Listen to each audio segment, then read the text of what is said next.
Early generation. It was my first and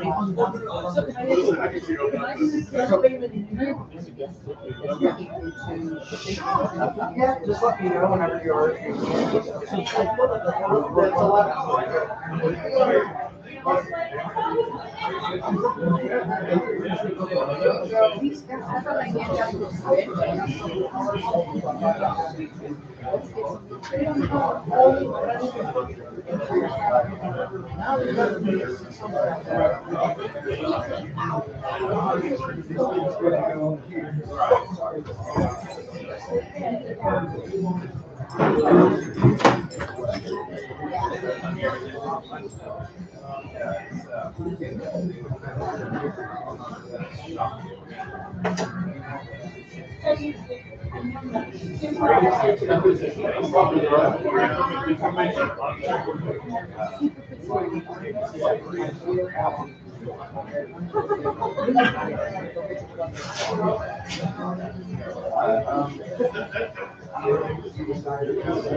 Thank you, sir.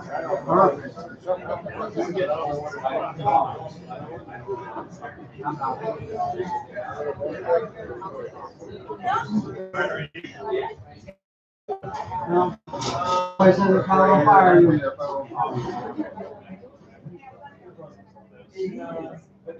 I don't think they're gonna.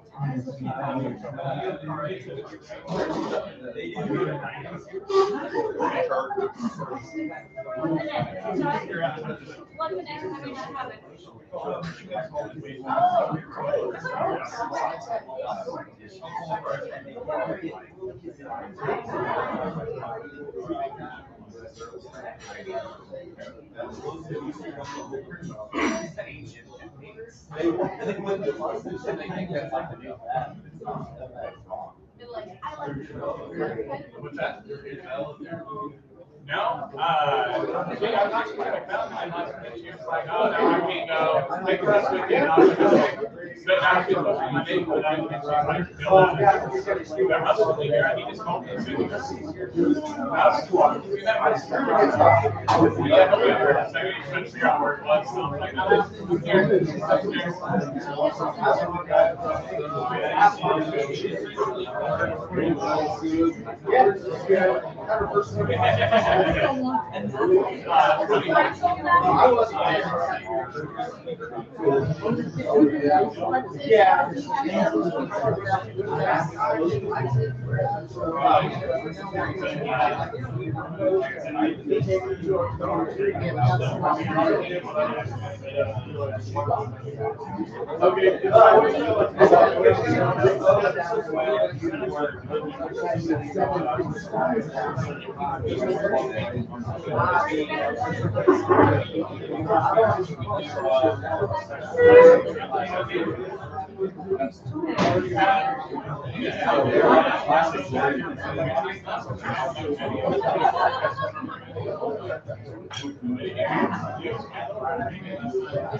About to turn the speaker on outside, sir.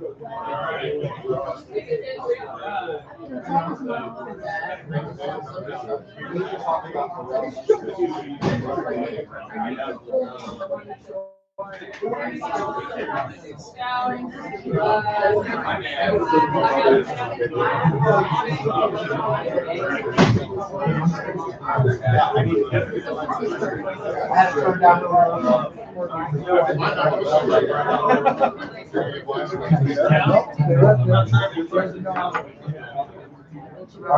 Good sitting out there. These look like some trouble. I know what you're talking about, man. You know, my best behavior for 35 years. 35 minutes. All right, ladies and gentlemen, can you hear me in the back? All right, guys. We're going to get started this evening. You're going to want to get your drinks, grab a seat. Try not to start too late. I'm usually the culprit for that. Got a couple more rolling in. So Chris Connor. Give it a second.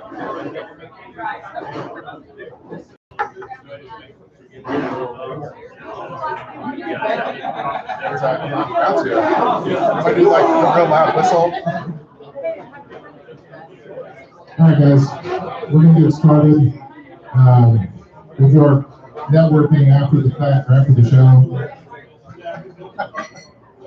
Thank you, guys. Let's get settled in. Where are you gonna be standing? I'm gonna stand right here.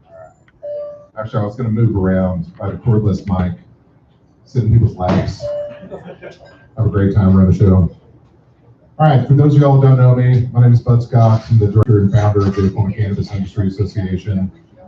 We've been together since 2017, prior to the vote on State Question 788.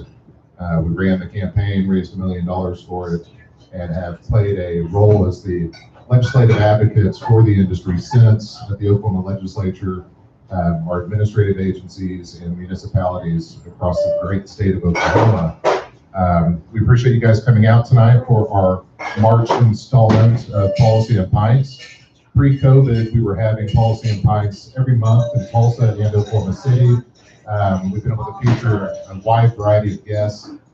Tonight, it'll just be me talking about legislation, so you get to listen to my salty voice and hopefully learn something about what's going on in our legislature right now. Next month, we will be joined by the Bureau of Narcotics. Their executive team will be here, their chairman, their deputy chair, their director of enforcement, and Mark Woodward, their public relations liaison. And then in May, we'll be joined by the director of enforcement and compliance for the OMMA. So those will be good events to be at, lots of opportunity for direct Q&A with these agencies that regulate us. So we hope you guys will all be here. We're also trying to coordinate a metric forum for the month of April. For those of you who may not be aware, you should. The state of Oklahoma, their contract with Metric for a seed to sale system, it's active. You need to, if you are a licensee, a grower, processor, a dispensary, you need to register through the Metric website for your training. It's mandatory that you do the training first before you can receive your login credentials. And this must be done by April 30th. This is a compressed timeline. So we're trying to get a metric forum going so a lot of questions can be answered. That right now there's a lot of unknowns. So we've been in communication with their representatives who are here in Oklahoma, and we'll notify all of our membership whenever that's available. Can you hear us in the back? Okay. I'm gonna turn it up a little bit more. Can you guys hear me in the back? I do. Yeah. Oh, there we go. This guy's about to get a lot of Bud Scott in his ear. So again, if you have not, you need to register for your training. It's pretty simple, and then you have to have your inventory entered by April 30th. To our awareness, has anyone been able to order tags yet? RFID tags through Metric?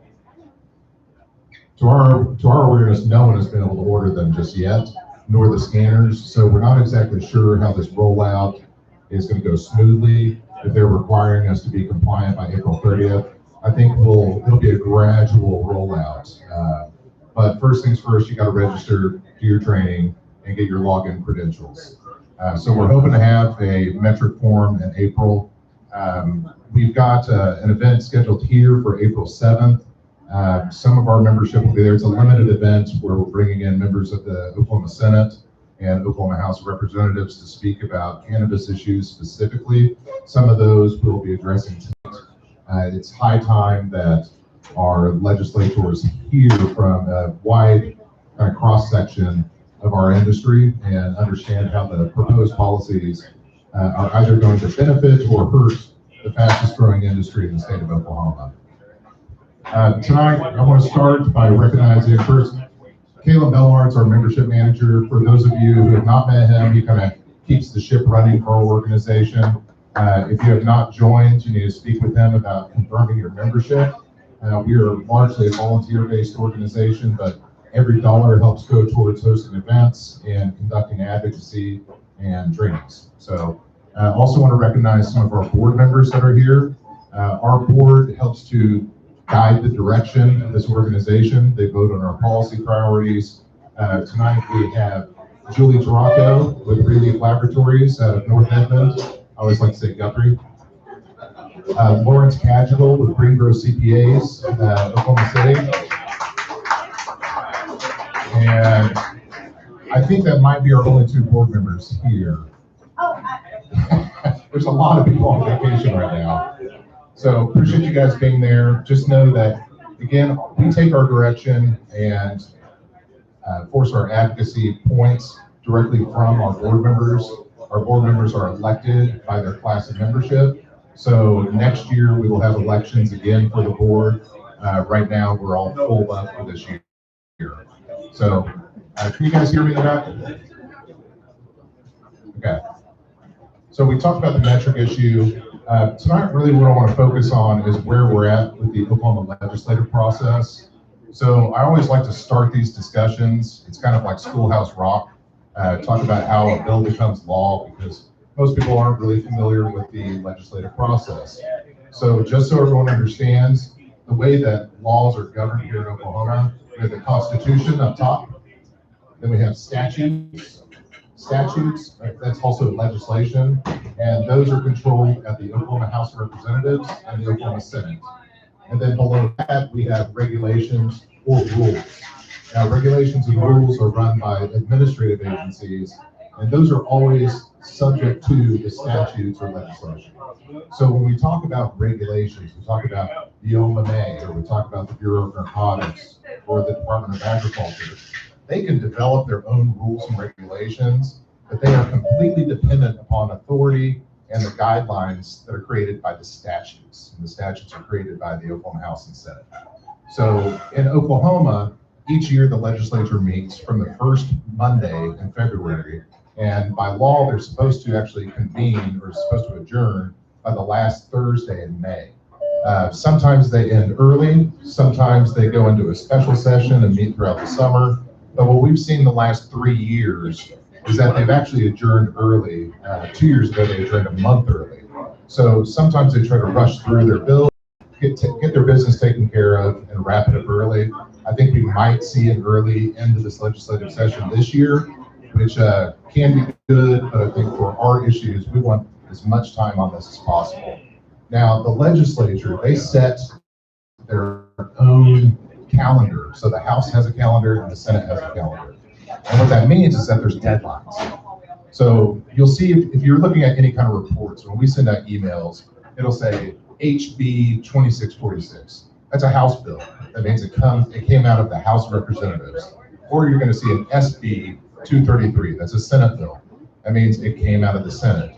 So there's deadlines. Typically those bills that came out of the Senate, they have to go through a committee hearing by a certain date, and then they have to be voted out of the Senate by a certain date, and then they move over to the House, same process starts back over. So we just last week went through the Senate deadline for bills that originated in the Senate to go out of the Senate and go over to the House. The House's deadline for that was 2 weeks ago. So what this means is that we've been monitoring legislation since the beginning of the session. And originally our tracking list had about 60 pieces of legislation on it. But when those deadlines hit, we're now down to about 15. And that means that those bills that didn't make it through the process, they're no longer alive. They're no longer kind of live bullets. They're dead for the session. So now we're focused on these bills that are currently out there. And some of those pieces of legislation that are out there, I really want to focus on really only a handful of them because there's quite a few bills that really just aren't that big of a deal. There's several kind of criminal justice reform bills that we're not going to focus on tonight. Most of these pieces of legislation that we're going to discuss are what specifically impact our industry and our business practices. So how we typically run these events is that I'll speak for a while, and then we'll open it up for a question and answer session. And that's typically just as long as the actual presentation. So I'll try not to bore you guys with too many details. I know policy for a lot of people makes your eyes glaze over and just kind of roll back in your head. I love this stuff. I'm one of those nerds that loves policy. And it's critical that we actually have an understanding for this, and that we as an industry unite our voice, have strong talking points, and very specific principles that we convey to our elected officials. Because those state representatives and those state senators, they hold the power to pass laws that can either detrimentally impact our businesses, or they can create a very friendly business environment. Now, we've been very fortunate over the past 3 years since we formed the OCIA to have a very positive and influential relationship with the Oklahoma legislature. We've also had a great relationship with our agencies. One of our members, Becky Johnson, and myself are appointed to the Oklahoma Medical Marijuana Advisory Board. We've served on that since 2018. And I'll tell you one thing, if we were not on that board, this program would be in big trouble. Major trouble. There's been attempts since we passed State Question 788 in 2018 to crush this program. And really, because our efforts on this board, we've been able to hold the forces at bay that did not want to see this program succeed. Now, when we convey information at these advisory board meetings and to the legislature, what our role is to actually convey that for you and on your behalf. But really, it takes all of you making your voice heard and speaking with these elected officials to have the most ideal impact possible. So what I'm going to encourage you right now, and I'm going to encourage you again at the end of the meeting, is get involved, communicate with your elected officials, whether it's a state senator, whether it's a state house rep, or whether it's your city councilman or your county commissioner. All of these different level folks have a major impact on our industry. And the only way that our voices are heard is by you communicating and sharing with them about your business. And what we're seeing in Oklahoma right now is the biggest rush of business development in my lifetime here. The biggest influx of population in Oklahoma. It's like the reverse of grapes of wrath. I think we're all familiar with that. We've never seen this before. So as one of the fastest and largest growing industries in the state of Oklahoma, our elected officials should be receptive to our messaging. They should be wanting to embrace our businesses. And so we have to behave ourselves and be organized just like the oil and gas industry, just like agriculture. Because if we don't do that, we're just a mess, and we allow the people that think cannabis is still the devil's lettuce to dictate policies that really affect our businesses. So I highly encourage you to get engaged, and highly encourage you to speak with those elected officials at every single level. And again, I'll go on a diatribe here for a second, but I'm not just saying the state house and state senate guys. Your county commissioners, your county assessors, how many of you guys just got your ad valorem tax assessment from counties over the last couple of months? I'll raise my hand. My farm got it. Got a specific letter from Seminole County saying, all right, we need you to list every plant that you have. We need you to list every light, every tube, every pump, everything that you have, because we're going to try to assess the shit out of you and tax you. And it's also a double taxation because they want to tax our inventory as well. So even though we're wholesale providers, if you're a grower or processor, and you're not subject to a sales tax, you're now trying to get hit with the ad valorem tax at the county level. And if you have not received that yet from your county, get ready, because you will next year, I guarantee it. So it's incumbent upon us to communicate with these county commissioners, these local folks, to say, hey, this is the impact that we're having. It's a critically important industry. And I don't know about y'all, but where I live out in the sticks, I live out in Seminole County, and we've seen development unlike it's really ever been seen out there. Properties going for absurd rates. It is the green rush. And so most folks are embracing this. We just want to make sure that our elected officials are as well. So with that, I'm going to go ahead and start doing a legislative review, discuss what we're looking at right now. I'm going to step back for a second. There's a rulemaking going on right now. The Bureau of Narcotics, their administrative rules, their regulations. If you're not aware, the Bureau of Narcotics is actually in charge of kind of facility design and security controls, not the OMMA. So you always have to check their regulations to make sure that, hey, do you have your fencing right? Do you have your security cameras right? Because they're the ones who enforce that side of it. They have a rulemaking going right now, which basically just says that you cannot change ownership or registration it has to be a new registration. So if you sell your business to someone, they have to file a new registration with the Bureau of Narcotics. It is an individual registration. So it's my farm, it's Bud Scott on that registration. If I sell it, whoever the buyer is, they need to file a new registration. And they're clarifying that in the rules. So that rulemaking is going on right now. There's a rulemaking, the third rulemaking in the last year through the OMMA that right now is awaiting approval from the legislature. And it's a new set of permanent rules. If you're not familiar with those, go to the OMMA website under their rules tab. You can read through those rules. There's significant updates, which include the authorization, which we worked very hard on at the advisory board, to allow for decontamination, which is basically remediation. So that's now been adopted in their rules. So you really want to check those out, familiarize yourself. But those rules will only pass and become law if the legislature approves them and then the governor signs off on them. That has not happened yet. So go ahead and get the show started. I'm going to speak about five, six pieces of legislation. House Bill 2004, which was introduced by Representative Scott Fettgetter, who spoke at our last policy in Pints. He's been a real champion on cannabis issues since 2018, Republican out of Okmulgee. House Bill 2004 and House Bill 2646 were competing omnibus bills. When I say omnibus bills, I mean that's one piece of legislation that tries to fix all sorts of stuff in a certain title of law. So it's a really long piece of legislation. If you want to read it, don't let it scare you off. Most of it's really pretty simple. If you look at proposed legislation and to understand what it's trying to do, if it's struck out, you're trying to get rid of language. If it's underlined, you're adding new language. It's the easiest way to interpret it. But what we're seeing in House Bill 2004 are a lot of fixes that were supposed to occur last year with the passage of House Bill 3228, which then was subsequently vetoed by Governor Stitt. There's many issues, for example, with dispensaries having setback requirements. So we're seeing there's a couple of fixes in our current legislation that we saw existing dispensaries. By law, you cannot be within 1,000 feet of a school. And there was a lot of confusion about how those schools and those distances were determined. You saw a lot of school districts start to say that their bus barn or their athletic fields were school sites, and that dispensaries should not be allowed to operate within 1,000 feet. So House Bill 2004 and a couple other pieces of legislation address this and specify that basically you be in if you're an existing dispensary before November 1st, 2019, if you're within 1,000 feet of that school property, up that air quotes for you guys in the back.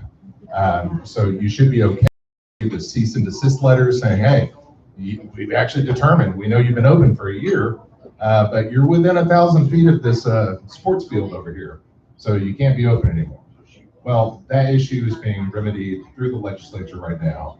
And there's a couple of competing provisions. You have 2004 and then another bill I'll get to. 2004 actually specifies the measurement would be measured from property line to property line. So the property line of the school to the property line of the dispensary. I think we're going to see another bill actually pass on this that is going to set it as property line of the school to the nearest wall of the dispensary. And that can be a pretty substantial difference. If you're in a strip mall, for example, that property line that you're on, you could be at one end of it, and then the other end of the property line could be 500 feet. Well, that's half your distance to that school property line. So this is a really substantial change with just a little bit of different words. So it's pretty important. Also in 2004, there's cleanup language for some of the COC process, certificate of compliance. Basically trying to, for those of you who aren't familiar, in order to have your license as a commercial facility or to get a relicense or license reissued, you have to apply for and receive what's called a certificate of compliance from your local jurisdiction. That means your city or your county. And they sign off saying, hey, your building permits are done, your zoning is all clear, you're good, we're signing your COC, and then you can get your OMMA license issued. So Here we're getting dark. We're gonna start dancing here a little bit. So we're seeing some change from cities. It's still going to be required regardless. In counties, unless they actually have regulations in place that regulate land use controls, so they actually have zoning or they do fire inspections, that they're not going to require some of that from the counties.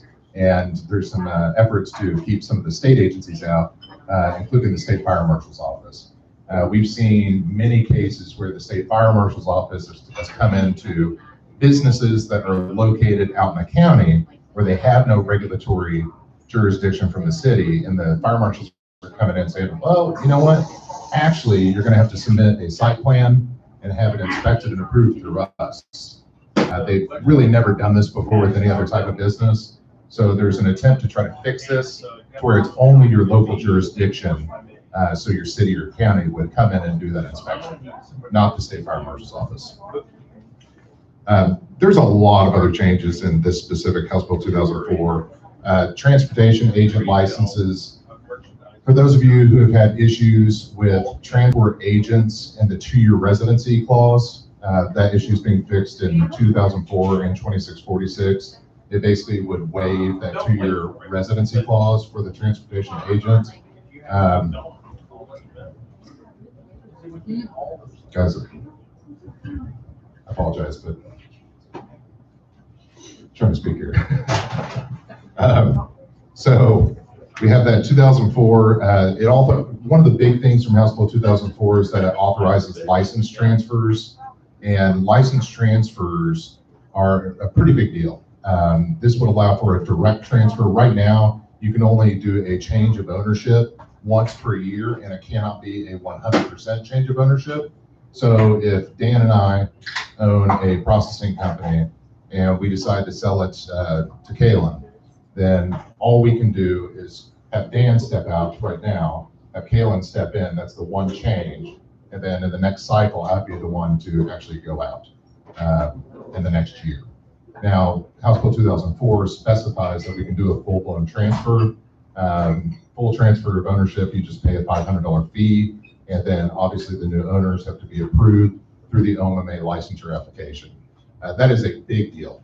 It's a major issue with license restrictions.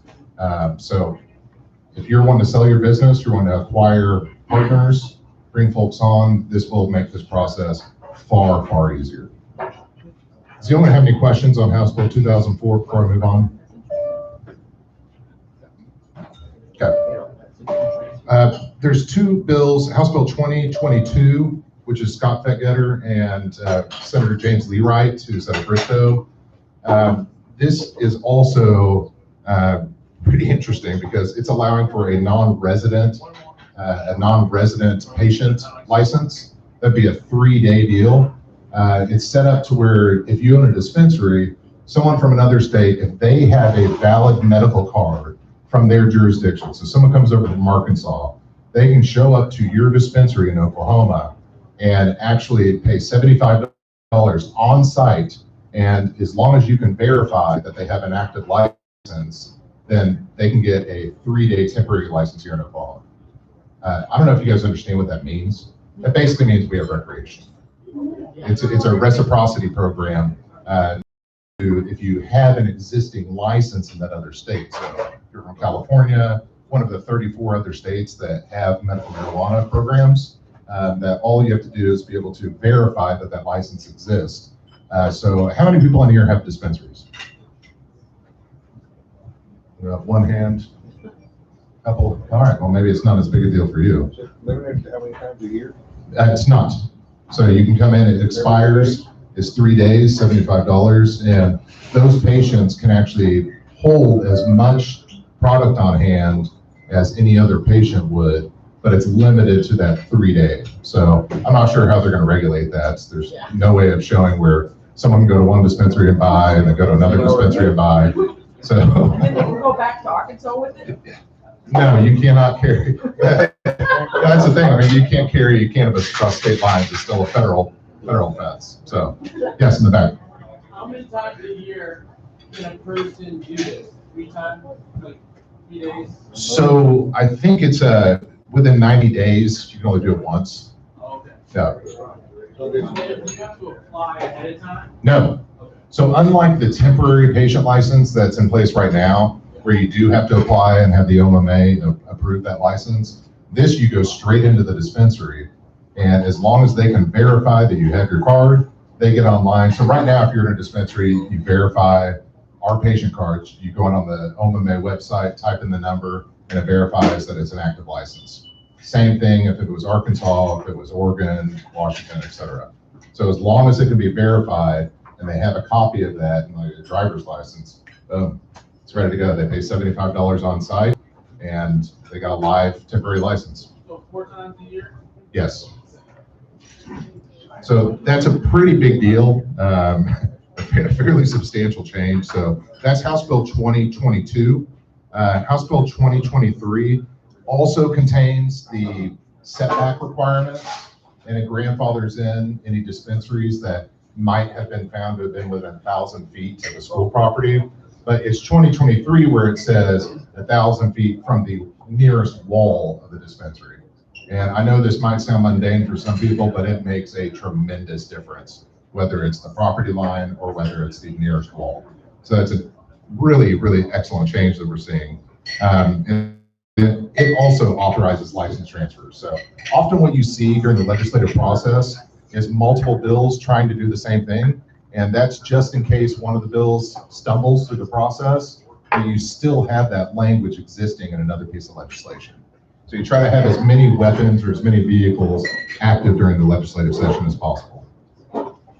Okay, so now we get to some of the real meat. House Bill 2272, you might have seen in the news that this passed through the Oklahoma House last week. Josh West from Grove has been the House sponsor on this. This is a big deal, guys. Right now we have no license caps. Both one of the most beautiful things of our program, but also one of the most challenging things in our program because we have so many businesses. And right now we have over 10,000 commercial licenses. We have more dispensaries than Walmart, McDonald's, and Starbucks combined. It's a lot of competition, but if you're all for the free market, this is your deal. Unfortunately, the legislature is deciding that they love the free market and all other stances, but with cannabis, they don't love the free market. So they're proposing a hard cap, a 2-year pause on licenses that would begin September 1st of 2021. And what the legislation proposes is that if you are an active license, or if you have a pending license application in place before September 2021, that those will be approved, but then for 2 years, no new licenses will be approved. Also, during that 2-year period, if you are inactive, and the definitions for inactive go like this. If you're a dispensary or a processor, if you cannot demonstrate that you have a 12-month rolling average revenue of $5,000 per month, then you will be deemed to be an inactive license. And when it comes time for your renewal, you will lose your license.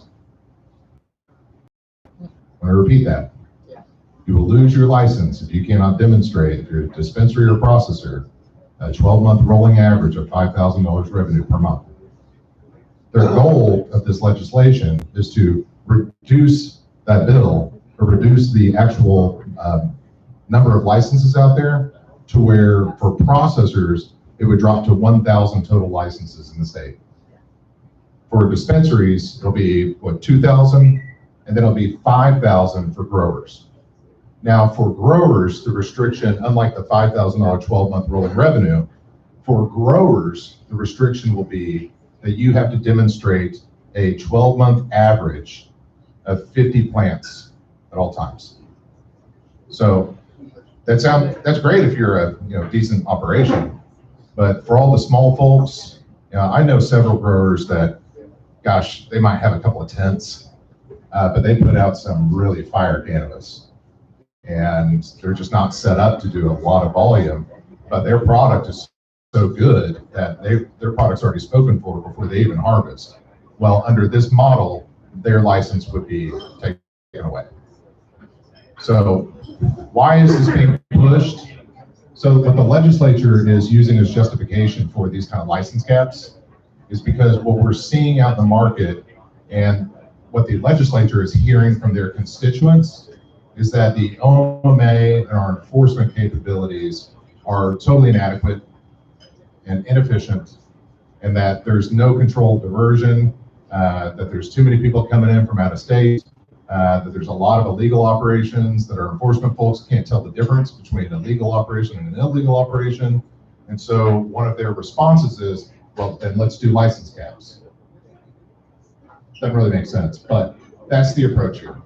A little background, we are the only state in the country that opened up with no caps on licenses and such a low barrier to entry. Every other state that preceded us had a limited number of licenses issued during the first several years, and then eventually kept expanding those license opportunities. But here we just kind of open the floodgates. So it's a little disingenuous to try to all of a sudden step back from that and reduce the number of licenses that are there in the attempt to control diversion. Yes, sir. But have you gotten any sense on, obviously it's passed the House, and this is critical legislature. Is the Senate on board? Do we know anything with what they're doing? Or what's the likelihood of this going through? So the question, or for those who can't hear and those online, what's the likelihood of passage on this? I think it's incredibly high. Now, what version of this passes is a different story. But I think there's a pretty big appetite right now with the elected officials to kind of clamp down on things, because what they're hearing in their legislative districts is just these operations are popping up everywhere. There's no control, there's no enforcement. So their response is, let's just shut it down for a couple of years and let the agencies catch up and be able to actually regulate those people that are actively in business. Now, what will it look like? What will this bill look like when it actually passes? Could be something very different. But I think the likelihood that this passes is incredibly high. But the bill, in all fairness, if it's gone through the House, if the Senate approves it, it's a bill. It gets, as long as the governor signs. If the Senate does not make any amendments to House Bill 2272 and they just approve it and vote it through, then yes, or it goes to what's called conference committee. What amendments do you think they will make? I think that we'll probably see the numbers, the 1,000, 2,000, 5,000 numbers, damn arbitrary. And I'm not sure how they came about those numbers. There's been no market analysis. It's not really based on any kind of economic science. So I think we might see some changes to those numbers. Also, those revenue figures, like that $5,000 a month, I'm not sure where they got those figures as the threshold, or that 50 plant threshold. I could see those changing, or even how they're going to do their sunset review. Because what the legislation says right now is just, it's a 2-year pause, period. And then after 2 years, they'll come back and start reviewing licenses again.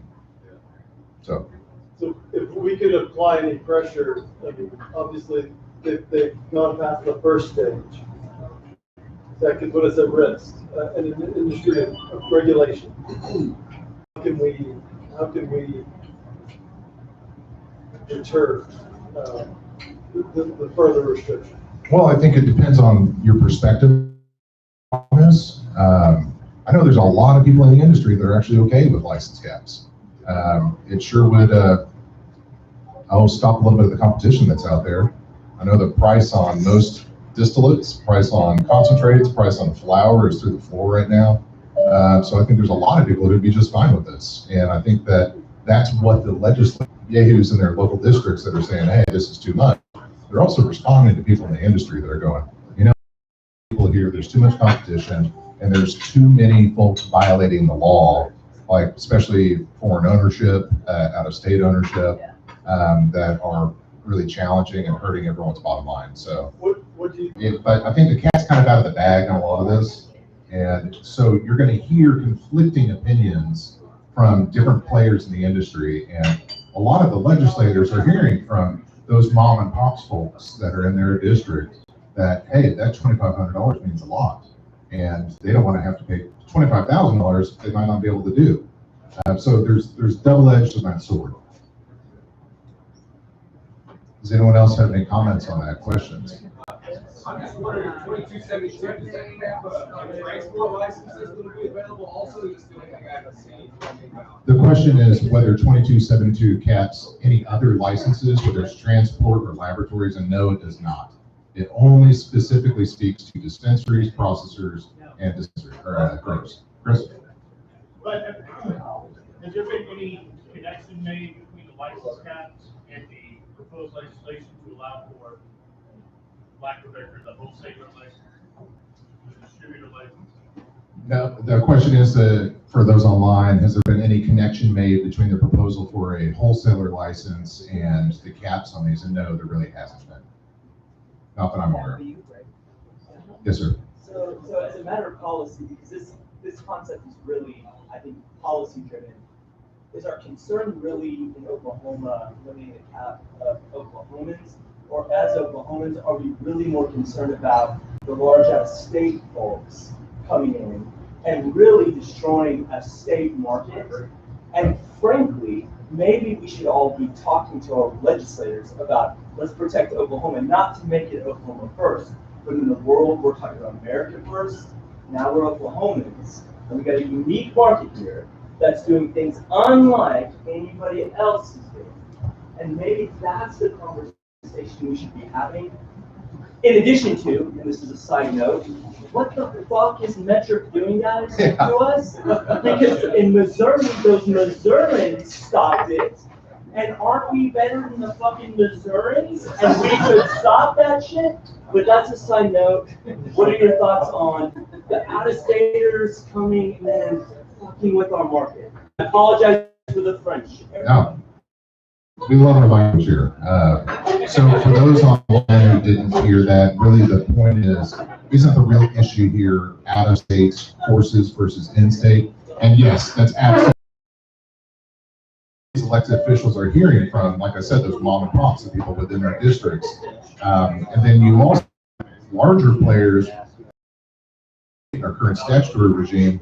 We're supposed to have this 75% required in-state ownership. And we all know that there's plenty of operations that there's a 25% beer that's, that the 25% in-state beer where they might not actually be active, they're just a name on the license. That's going on everywhere. Is it wrong? It's up to you guys to determine. But yes, should that be part of the discussion of Oklahoma first? It absolutely should. I think there's some pretty serious legal considerations here with that, though.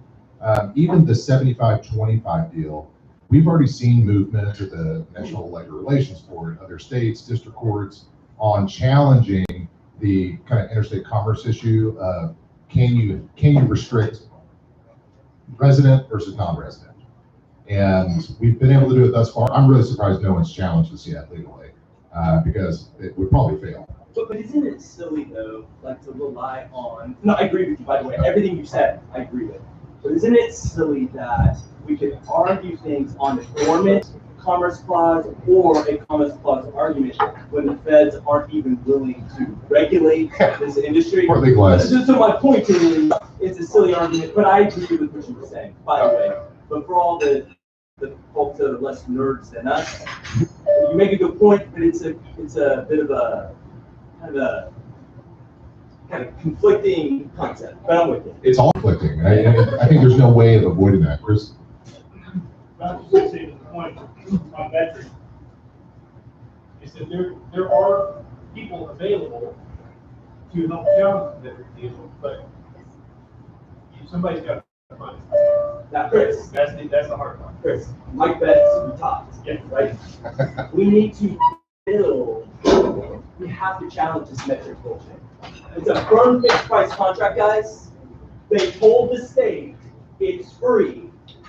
And now those people are going to charge all of you guys 45 cents or whatever on tax that you can get, and I know this for a fact, from China for literally 3 cents. So think that through, and if we're talking about it, We do have authority in Missouri who has the exact same laws from a common law and statutory perspective, government contracting. We've got authority now from a lower court and the appellate court in Missouri. They actually affirmed the lower court. And I don't think the Supreme Court of Missouri is going to do it. And when you call them OMA, by the way, they don't know what the fuck is going on. It's a joke in that respect. Let's support them. But why don't we put that together? And Chris, you're a litigator, right? I do theoretically. Why don't we build the funds, that's the Jones spot, like that? There have been conversations about doing I got a jar. I've been pushing this for about a year, by the way. I'm passionate, I got your back on it. Thank you. But who am I? Well, if we're able to pull enough people together, part of the difference in what he's referring to is that Missouri, there was a ruling issue that basically said that the metric contract, especially in regards to the tags, was a violation. But there was a very specific contractual term. Hey, we'll come in at $3 million when everyone else says, well, it's going to cost $6 or $7 million, because they make all their money off the tags and off the scanners. Right. So then they require you to do that, and we've got our $40 a month access fee for that as well, which I'm really not sure what the hell that does. So we've been in communication with the legislature, trying to come up with a more elegant solution of having at least the state cover the cost of our tax, because all the statute says is. Go ahead. But the stupid question. Yeah. From the contractual terms. So I read the award, right? Or at least the call for a bid. And it was clearly a firm fixed price contract, which is identical in every respect. Now I have to confess, I have not looked on the website to see the terms of the contract, but they finally upgraded it. But at least the bid, you're supposed to apply for the bid, or you bid according to the call for bid. And that's what you do. They looked identical to what's going on in Missouri. And I might be missing something, and I will not scream as loud about it as I have been, but I'm very passionate about what Metric's doing. I didn't scream loud, I apologize, I just talk loud. I'm not saying anything, don't know anything. And when you send notes, as an attorney, to the general counsel's office of OMA, they'll answer any question but this one, which has to raise, in my view, as an attorney, some serious red flags. The state doesn't really know what's going on, and Metric is doing some things. And in Missouri, what the Missouri state did, the state of Missouri did, was they did not even do anything about it. It was actually BioTrack who lost the contract that did it. And for whatever reason, we don't have a BioTrack or one of those competitors here trying to push it, which is shocking to me. But I'm sorry, go ahead. Hold this massive amount of time trying to educate the Commissioner of Health, the Director of the OMA, the Director of the Health Department on this. Right. Unfortunately, during the course of the year leading up to the issuance of that request for proposals, there was a turn of times as the Executive Director of the OMA. There were 3 different Commissioners of Health. So every time we would educate them on why they shouldn't do metric, or at least why they shouldn't require RFID. So they made a public announcement for it. They, for some reason, decided to retract that RFP process and issue a second one. And in that, actually require their applicants to submit bids that would assess the cost, either no tags or with tags. And they still decided to go with the one with tags. Gotcha. So, yes, sir. So just a quick comment. You know, I don't want to be hated in here, but I have family cougar rat back when it was called dead rat, so I'm not technically a foreigner, but I do live here. My family, I'm moving my whole family here. I've been here over a year. I bought land with my dad. We're out in Cochita in the Bennington area. We have 30 acres. To the metric tag. I'm going to tell you right now, last week, metric shut down for 5 days. Dispensaries, farmers couldn't do their sales process because you're supposed to be compliant. So think about that on a cost of it. Now, at the same time, when they implemented metric, yes, it was a long time to roll out, but what ended up happening was your cost for your labor is going to shoot through the roof. So we had 36,000 plants. Normally, what, it takes, I think we had a labor pool of 25 that's basically out there doing greenhouse. We had to almost double that to start doing tags. What we ended up doing, besides our labor costs going up, we burned people out, we lost good people. So just think about that. So it means me, instead of spending $30,000, $50,000 on tags at the end of the year, and that doesn't even include all the other stuff, that's just tags. I would rather take that money, put it into somebody else that's willing to fight this, because I do believe, like the gentleman said, we're in Oklahoma. This is an ag state. We are an ag company, and we are here to benefit and help people get jobs and make money in this state. So I just wanted to make a quick comment. That's all I got. No, and that's appreciated. As an Oklahoman, I will say, Californians who think that way, I love them.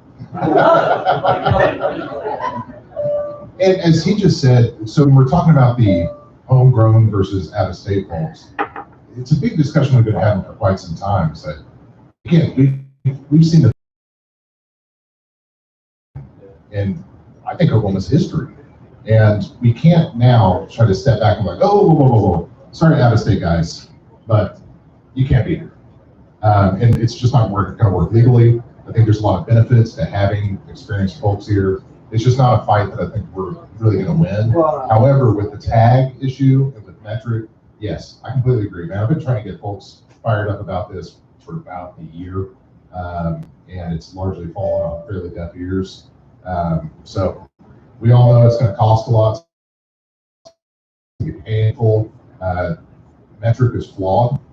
Last year we saw up in Washington, the program shut down. I think the estimated economic impact was about $6 million because the program shut down. You couldn't conduct any business. I think one of the big issues we're going to see with metric compliance is you're supposed to basically do daily uploads of all of your data. How many of you guys are in rural Oklahoma where you, good luck getting internet? I mean, I have a satellite internet provider and it's like a hamster on a wheel. So, good luck being able to comply with that. And we tried to educate our regulators on this from day one, saying this is going to be a major problem for us. But I think metrics kind of sweet talked them, so I think there's opportunity here for it. I'd love to hear more people fired up about it like you guys are, and I'm all for it. I think it's something we should levy a challenge on. Was there not a standard specification sent out? Sorry, here real quick. Was there not a standard specification for the RFP that was sent out that had to be bid equal? The question is if there was a standard specification in the RFP. Yes, it was issued once and then it was retracted. They changed the RFP language and then issued it again. And we really never really understood. Yeah, and we really never understood why there wasn't a more thorough description of why any of the other potential awardees were not awarded. So he was asking if the RFID tag included in that. Yeah, so the RFID, they were supposed to submit 2 bids, one with tags and one without. Okay, over here. I was just wondering if, in like the contract with the metric, is there any language where if Mark's system shuts down and people lose business, is there any language for getting some of our shit back, so to speak? Because, I mean, if they shut down 3 counties, for Short answer, no. All right. No, yeah, obviously. Which, by the way, we've done Freedom of Information Act requests. We have all of those awards. We have all the bids. So we'd be happy to share and work with anyone on this. Hey, Greg, you want to do this? I'm telling you, be serious. I'm going to say this. No, listen. I'm telling you. Guys, this is something for throwing a little bit of money. We got somebody who's good litigators. Guys, just to throw a little bit of money, like where we all work together, right? And we all put a chip in. Yes. This is something that's worth fighting for. There's with one. So there's nobody else out there that like Oh, wait, you said loud enough. If we threw money into it, we could fight it. I'm serious. For sure. So, to his point, for those watching from home, there's got to be money there to do this. Not everyone, this isn't a legal aid situation. And I'll just be honest with you, it's hard enough to get people to support advocacy efforts and to finance a lawsuit. I think part of the issue that we're going to have to overcome with any potential metric challenge is that there's a lot of energy and movement towards wanting to have seed to sale in place. And we're hearing that from everyone, even in the industry, we need seed to sale. So the reflection on a challenge to incorporation and starting seed to sale, that's going to be one of the big kind of public relations sides of this. That's an issue. However, I think long term it'd be best. We got to nip this thing in the bud right now. The rollout of this is already flawed. We're supposed to be compliant by April 30th. If you can't even get tags. Is the issue the tags or the actual metric contract? Both, because the tags, they're gonna cumbersome and they're gonna cost you. Right. But right now, you're gonna have companies like Leap Logic, you said, say, match well with metric, and don't believe the hype, and I hope there's no Leap Logic people in here, but when you go to mix the two will completely separate. You'll end up using two systems. You'll end up using metric, and then your WMS system over here. So so a 1,000-pound order I can get out in 4 hours now turns into a day and a half. It's both. So just be aware that if we don't spend money now, and I'm willing to match at least to a certain amount because I'm still building, but I'm willing to match. The fight now is worth the money than what we'll pay in 10 years. I'm just trying to put that out there now. So for those of you at home, we have someone willing to match contributions towards a legal challenge, and I'd encourage everyone to put a cap on that. Is that a $3 trillion cap? Is that what I heard? Gotcha. I think one of the big issues with metric, if you've been engaged in the industry in any other state, one of the biggest problems is the requirement that you have live approval for any kind of sale or transaction. I don't think folks understand this is going to really hurt how you do business. I don't know about you guys, but right now you can get a call from someone at 6 o'clock on a Friday night who says, "Oh man, I'm totally out of your cards. Can you give me an order over here?" And as long as you're entering your system, send out an invoice and manifest, you get that thing out. They have to approve that, and that is a major problem. Yes, ma'am. So the question is, how much money are we talking about needing to challenge this? That's a good question. If I had to guess, I'd say at least $50,000. We can. What attorneys would be throwing out numbers? This is a discussion we've had in this attorney group. Is trying to put a price tag on this. You don't know how long that kind of litigation is going to take, how many hours it's going to require. So being able to just put a dollar amount on that, we don't want to under.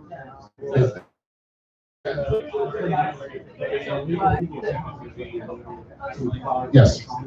Since you referenced the BioTrack, would BioTrack be another?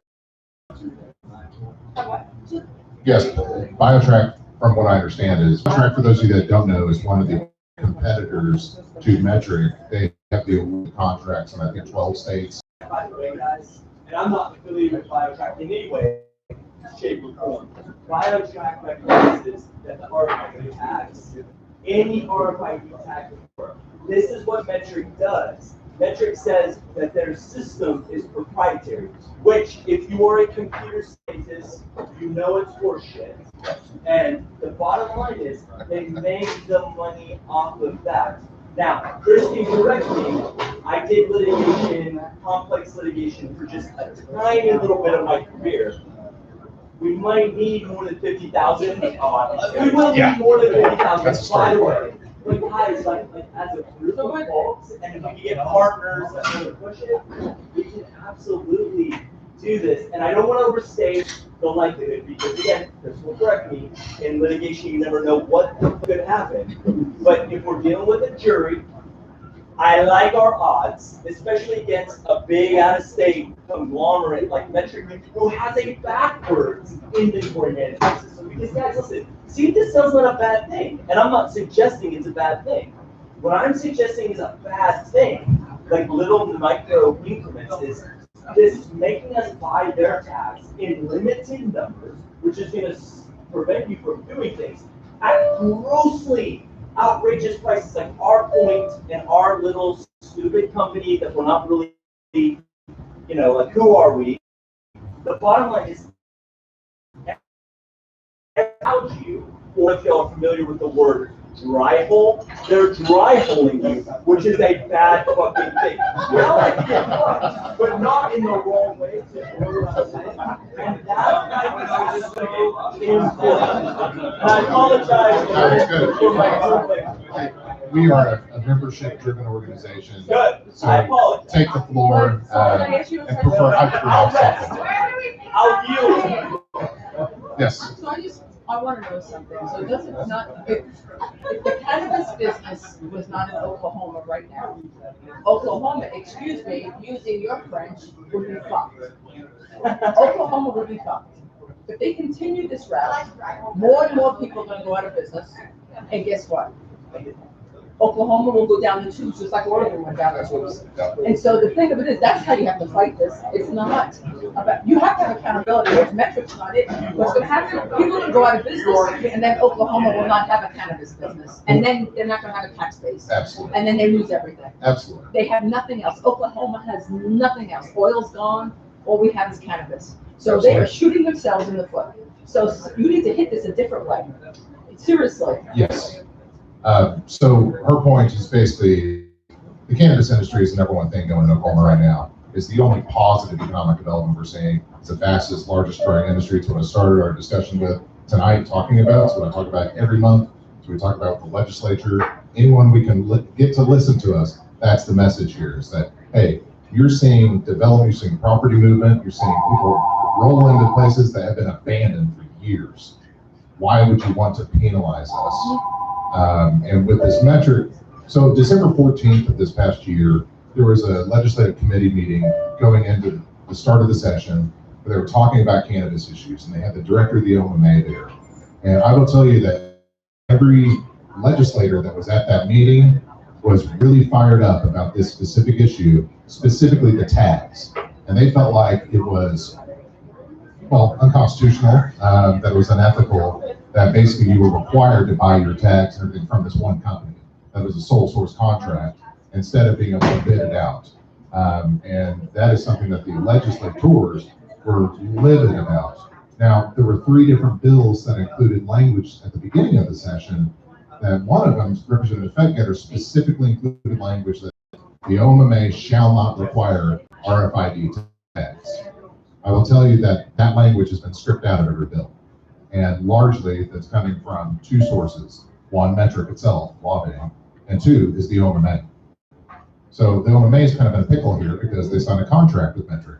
And as part of that contract, it requires these tags. So they're going, well, wait a minute, if we start pulling that out, it's going to put our entire contractual situation into jeopardy. And we're going to be liable as NP the state. So I know that's kind of an issue that we're seeing at the Capitol. Doesn't mean that it's right. What I'm saying is there is support at the legislature for addressing specifically the tag issue. But I think wholesale getting rid of the contract is going to be very challenging. But I think it's something very worthy of pursuing. We should have been doing this 7 months ago. Yeah. So on that note, I'm going to jump in. I'm just going to cover a couple more things and we're going to wrap up. House Bill 2646. So this is Representative John Eccles, who is the majority floor leader in the House. He really kind of runs the show over there. He's the sponsor on this, and there's a lot of really interesting provisions here. It's got the reciprocity provision for patient licenses as well, meaning that if you have a license in another state, that you can shop at Oklahoma dispensaries. It authorizes pre-rolls to be manufactured and sold to dispensaries for both growers and dispensaries to do pre-rolls. Now, the only reason why there's legislative language being proposed for this is because the OMA recently has informally decided that growers and dispensaries can't do pre-rolls. I will tell you that is nowhere in law. It's not in the rules, it's not in statute. And so this legislation is an attempt to specifically say, yes, they can do this. And it was included in 3 bills. This is going to happen this year. Something that's really a little technical, but something I care a lot about is a provision in this piece of legislation to distinguish for processing bills between a volatile processor and a non-volatile processor. I think we all understand that processors, that's a pretty big umbrella. That can be someone doing pre-rolls. It could be someone using a propane or butane extraction machine. Now, where does that become an issue? When you have your county coming in to inspect, all they're going to see is processor. So we've seen a lot of cities and counties adopt rules that require you to build out with like the International Fire Code requirements. Well, if I'm just doing government, I just need a commercial kitchen.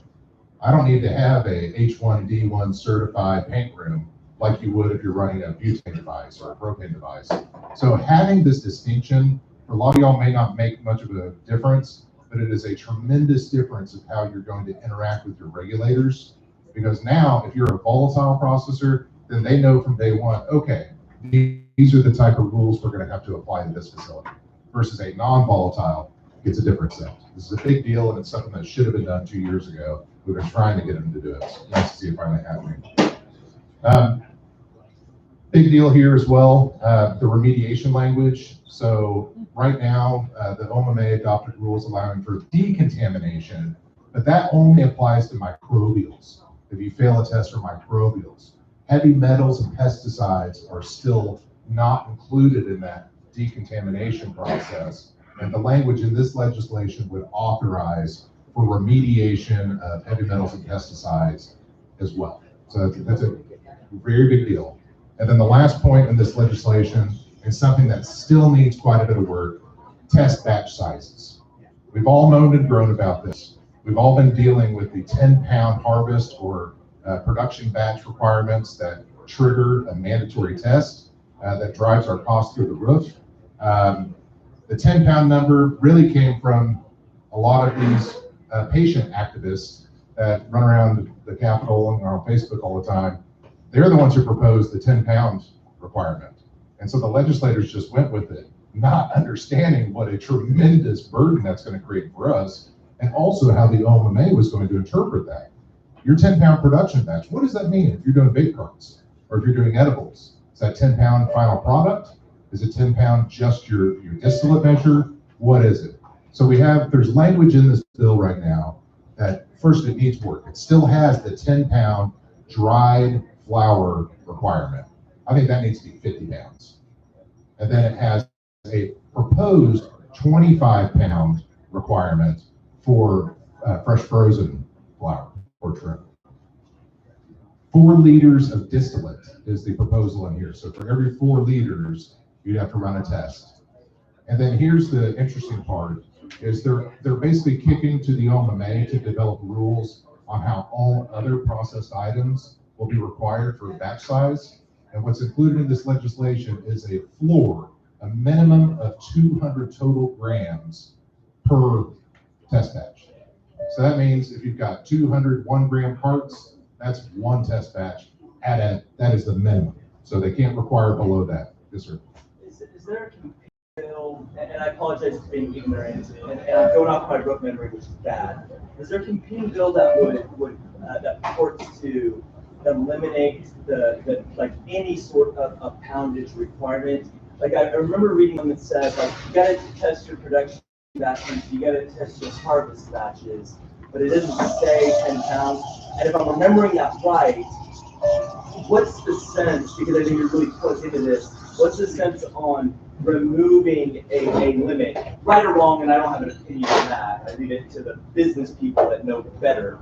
What's the sense of getting rid of a limit, an arbitrary, theoretically, yeah, so it's totally arbitrary. An arbitrary limit altogether, so that you can do it? Because my interpretation, and believe me, I'm not talented enough to make this interpretation, but I think it's a good argument that if you're an edibles maker, you need to be testing not just your distillate, you really need to be testing the final product, which could fundamentally, which you're required to, which could destroy, like theoretically, because I was doing the math, especially with the labs that are pretty expensive, it could like fundamentally like turn your cost of goods instead of like $2, make it up a number. Yeah. I know it's about like $7, and that really matters when dispensaries are struggling to buy their inventory, and the dispensaries we require them to buy, although some people are doing kind of terms.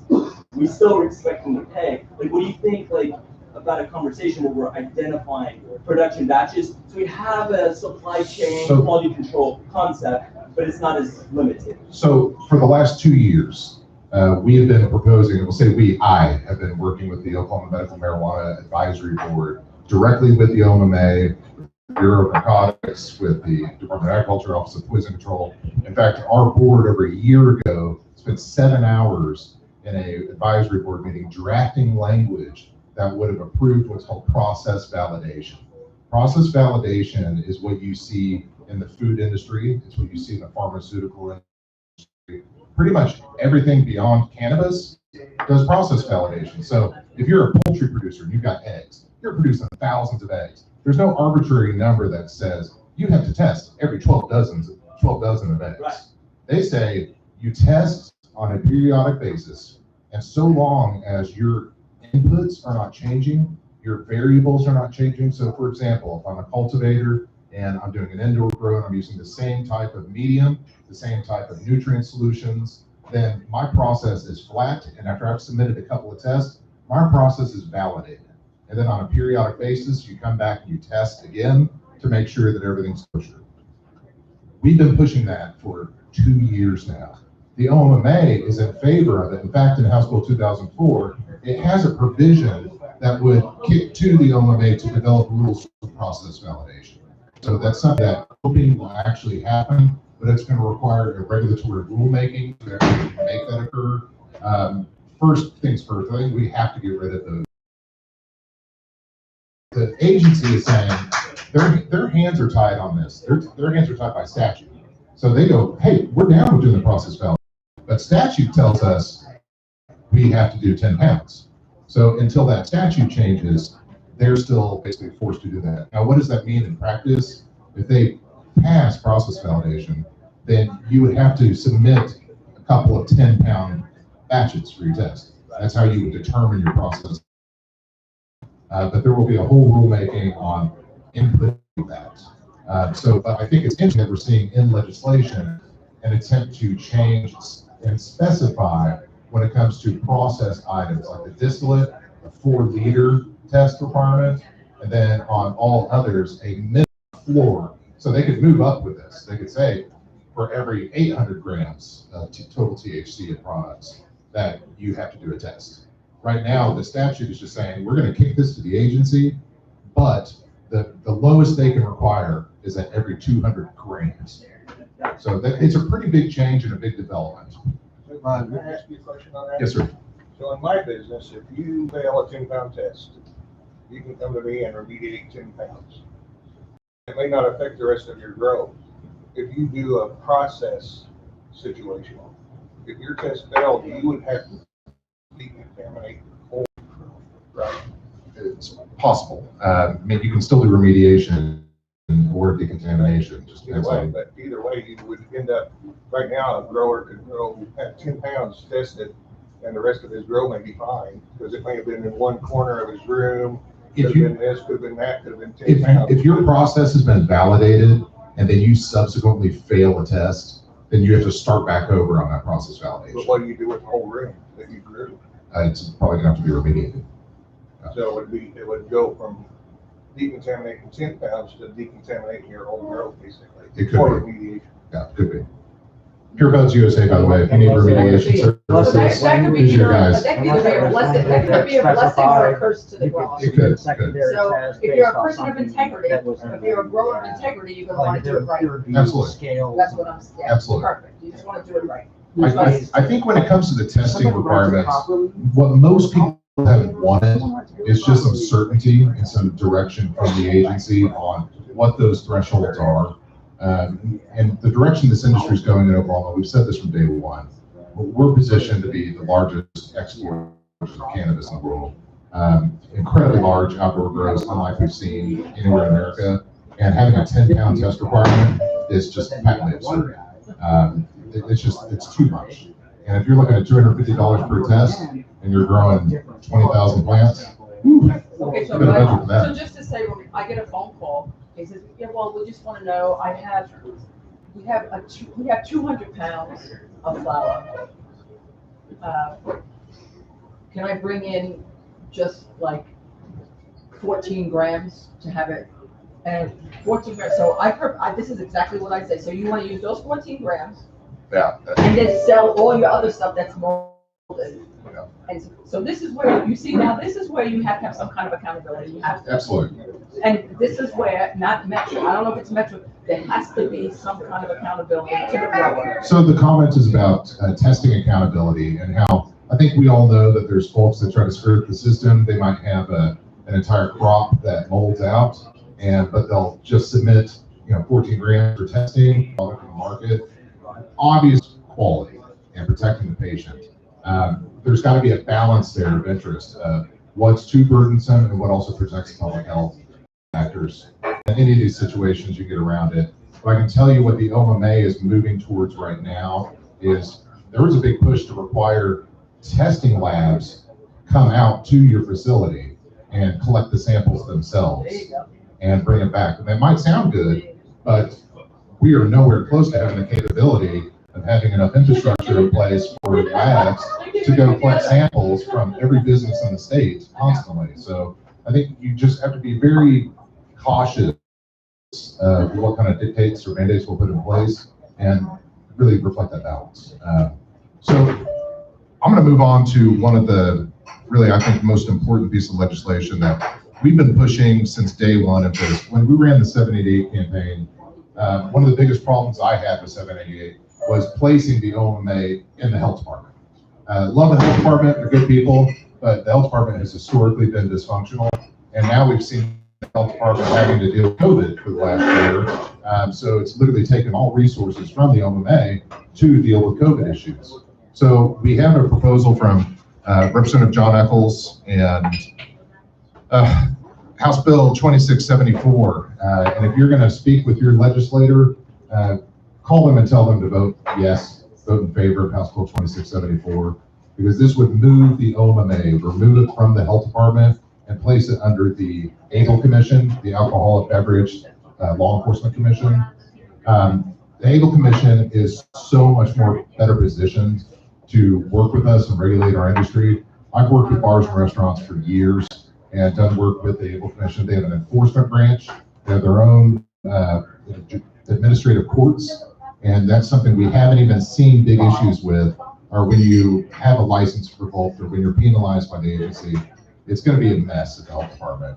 So this is an opportunity to remove it from the health department and put it at the ABLE Commission. Guys, I just tell you, this is the way we should be doing this. They're already positioned, they're used to working in this kind of industry, and they're ready for it. So if you want to speak with your legislator, highly encourage them to support this because it'll just get us a little more independence, and I think it'd be a very positive thing. So let them know if they don't know who their representative or senator are. Yep. Call me. And also, if you don't know who your representative or senator is, then call Kalen, reach out, and he can direct you to that. You can also just go to oklegislature.gov and you can enter your name, your address into their system, and it's going to pull up who your state representative or your state senator is. From your municipal level all the way federal. So that's pretty much it for the legislative review. Does anyone have any additional questions? I've got like 50. Oh, we've got a bunch online. So we're going to jump online for a second and see what they have to say. All right, so number one, what's the update on RFID challenges with Metric? Is there any ruling yet? Are we stuck with RFID tags for next month, or do we have an option for a third-party vendor? So the same questions we've been talking about with Yeah. RFID, we've answered those. All right. So how does 25?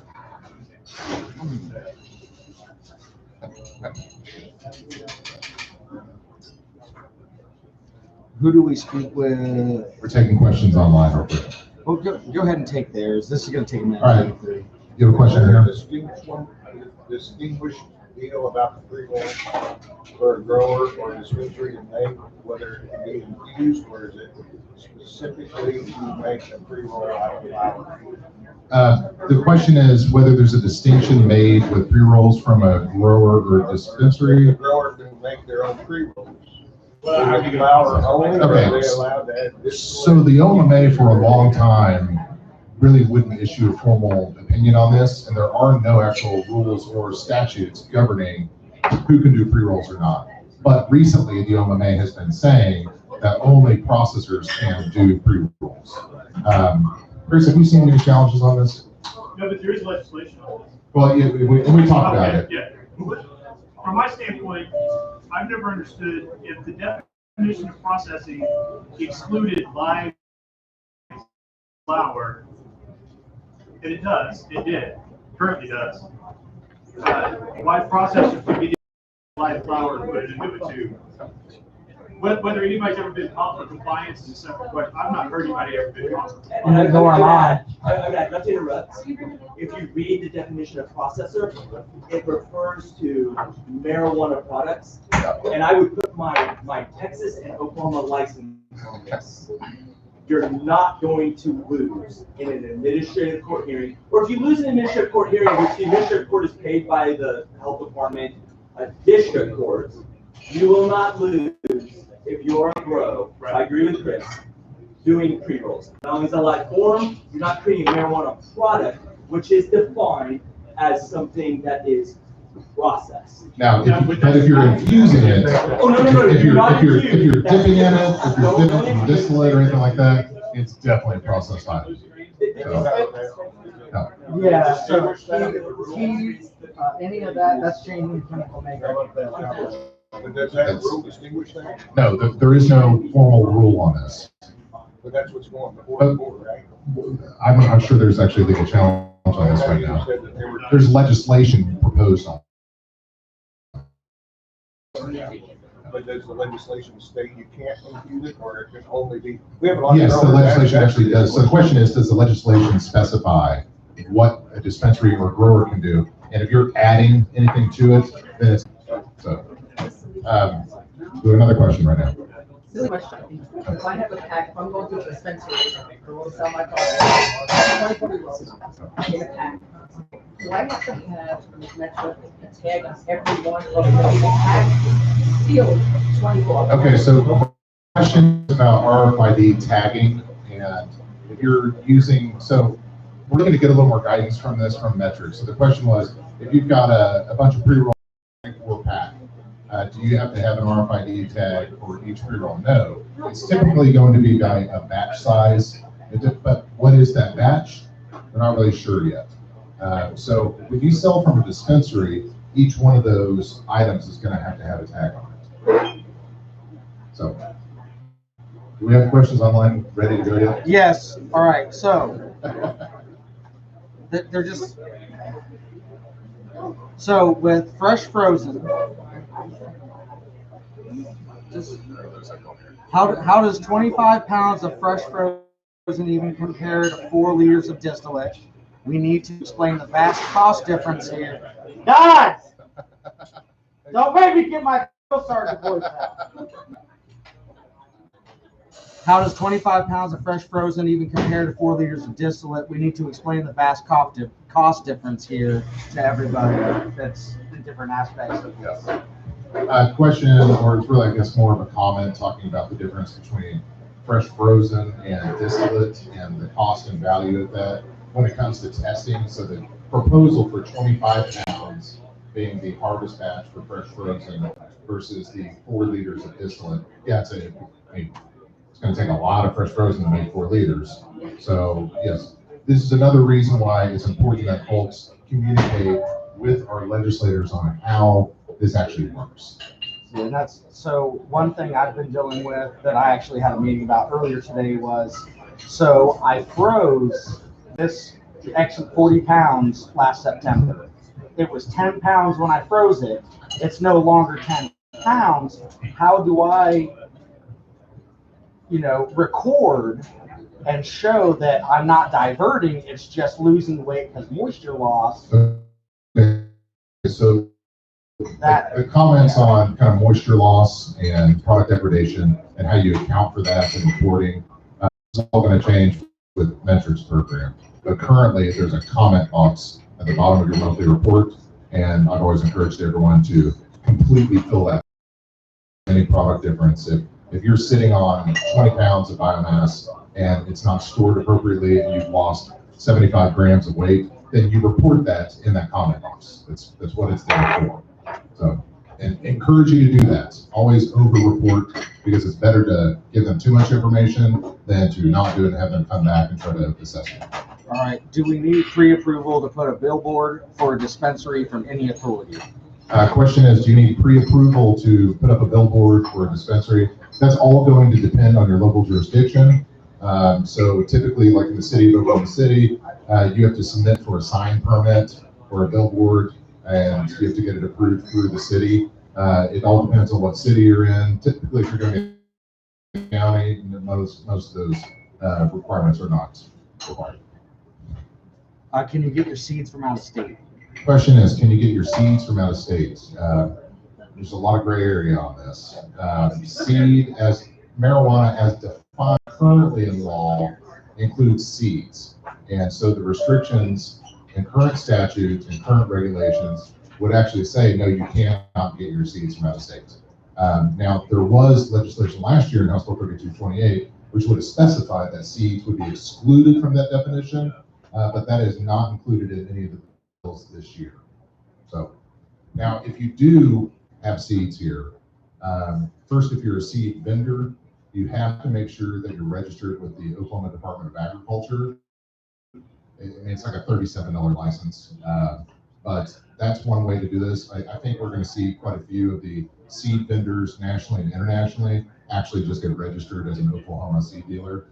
It's not that difficult. Okay. Do we have any more questions in here? Or do we need to go back online? Yes, ma'am.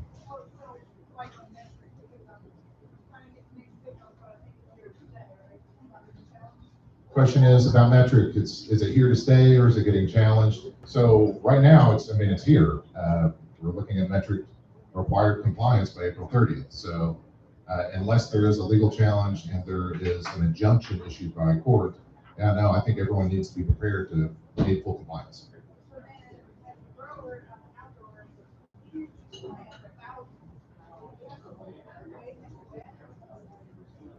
So the question is about weighing outdoor.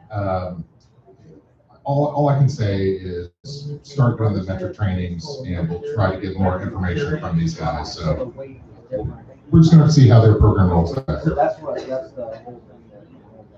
I'm sorry, I can't give you a more specific answer on that, but we really don't have more specific answers. Well, I think a big issue that a lot of people I've talked to are talking about is, so if I have 10 pounds and I weigh it when I first have it, and it weighs 10 pounds, right? And then 6 months later, I still have that 10 pounds. Well, it's no longer 10 pounds. That's the reporting we were just talking about. Yeah. Do we have more? No, not right now. Let me see. So the reason why OMA with this metric is because of price.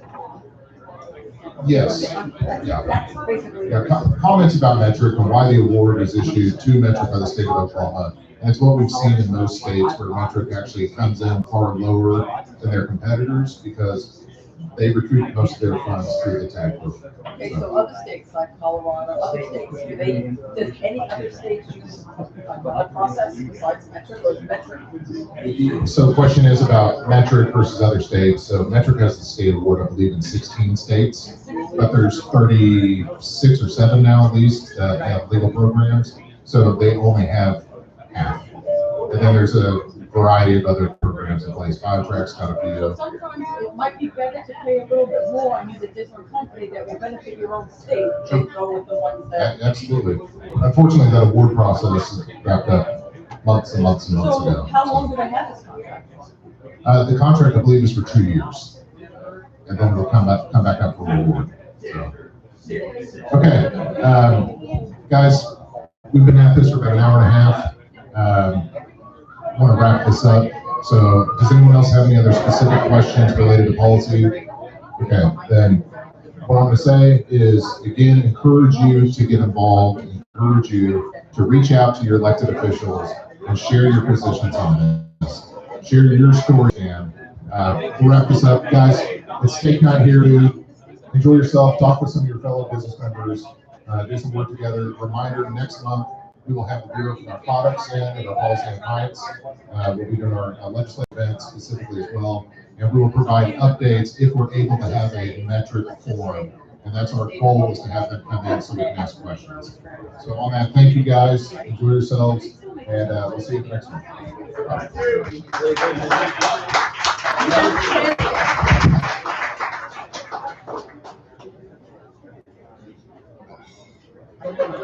know.